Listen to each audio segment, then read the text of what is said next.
Bonjour à tous, on se retrouve aujourd'hui pour une vidéo où je vais me challenger un peu. Ça fait 1 an que je repousse, mais il est temps de se lancer dans la méthode de Johan Baumale et de suivre son programme de 10 heures. Durant ces 10 heures, on va travailler différents points. La première heure est consacrée à l'échauffement. On fait des formes de tout type, on travaille ses lignes ou on dessine ce qu'on souhaite. Honnêtement, je ne voyais pas faire 1 heure d'échauffement. Vous verrez d'ailleurs que j'ai réduit les temps en fonction de mon emploi du temps et pour ne pas trop me dégoûter. Je ne dessine ou je ne peins rarement, voire jamais, plus de 2 heures.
Donc petite info, Johan Baumale est un animateur 3D. J'étais tombée sur une de ses vidéos il y a très longtemps dans laquelle il expliquait son parcours et notamment la méthode qu'il avait mise en place pour réussir le concours d'entrée à l'école des Gobelins. Par contre, je n'arrive pas à la retrouver. Je pense qu'il l'a supprimée de sa chaîne. En tout cas, si tu ne sais pas qui c'est, je te laisse aller voir sa chaîne YouTube qui est une véritable mine d'or. On passe ensuite à l'anatomie. Pour travailler l'anatomie, j'ai suivi les cours en ligne de Jean-François Debord et je suis allée puiser l'inspiration dans mes livres de yoga.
Après une petite pause matcha, je me suis remise à la vidéo de Jean-François Debord aux Beaux-Arts, très intéressante. Et c'est un sacré personnage. La vidéo durait environ 1h30. J'ai donc fait toute la partie dessin en 1 heure et j'ai continué le visionnage des diapositives un peu plus tard dans l'après-midi. Je ne pensais pas dire ça, mais j'ai vraiment adoré. C'était très enrichissant.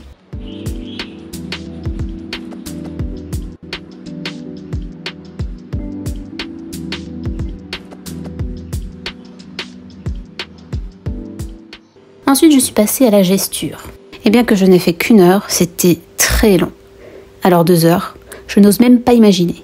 Pour ne pas trop m'ennuyer, je fais 1 minute par posture pendant 30 minutes sur le site Line of Action. Je vous mets tous les liens en barre d'infos.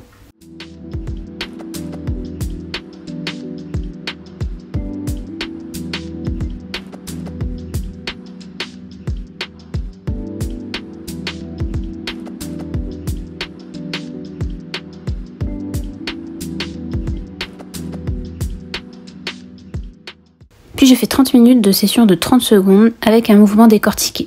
J'ai commencé par le short d'un side flip, puis la vidéo d'une nage de sirène. Pour terminer, j'ai refait quelques croquis d'1 minute comme il me restait un peu de temps et j'ai remarqué que j'allais beaucoup plus vite.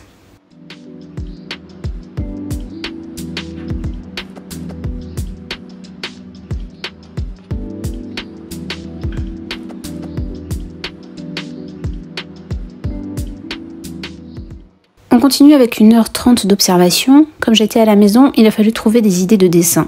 Et franchement, au bout de cette session, j'étais à court d'idées.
Avant de continuer davantage, je me suis fait ma pause déjeuner, rien de folichon, du pain, des œufs et du fromage.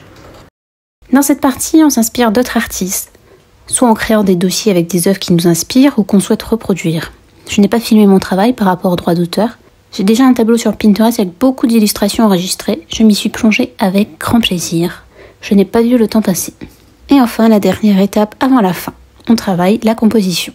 L'objectif est de prendre un film et de croquer la composition de certaines scènes qui nous plaisent. Comme je n'avais pas de film sous la main, j'ai tapé screenshot de films sur Pinterest et je suis tombée sur The Skeleton Twin. J'ai beaucoup aimé la variété dans les poses.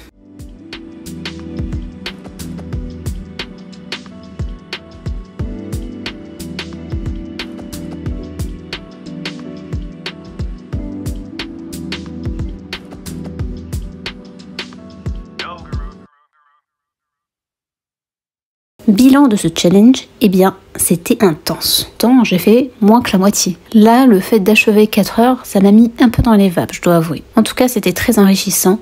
Je suis tombée fan des cours de Jean-François Debord sur l'anatomie. Pour ce qui est de la gesture, il va vraiment falloir que j'en fasse plus. J'en fais rarement, mais je sais à quel point ça paye.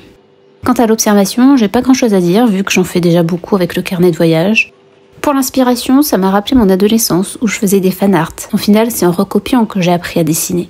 J'aime beaucoup l'illustration, mais je n'arrive jamais à trouver un style qui me convienne. Je change tout le temps d'avis sur les traits de l'univers que je construis. Et pour terminer, la composition. J'ai trouvé ça très intéressant. Je l'étendrai même à l'étude de tableaux ou de photos pour comprendre comment l'artiste place les différents éléments. Voilà, la prochaine fois, on tente les 10 heures. Alors, qu'est-ce que vous avez pensé de ce challenge? Est-ce que vous allez lui donner une chance ou alors est-ce qu'il y a un exercice qui vous tente plus qu'un autre? Laissez-moi ça en commentaire. Je me ferai un plaisir de vous lire. Je vous dis à bientôt pour une nouvelle vidéo. Bye!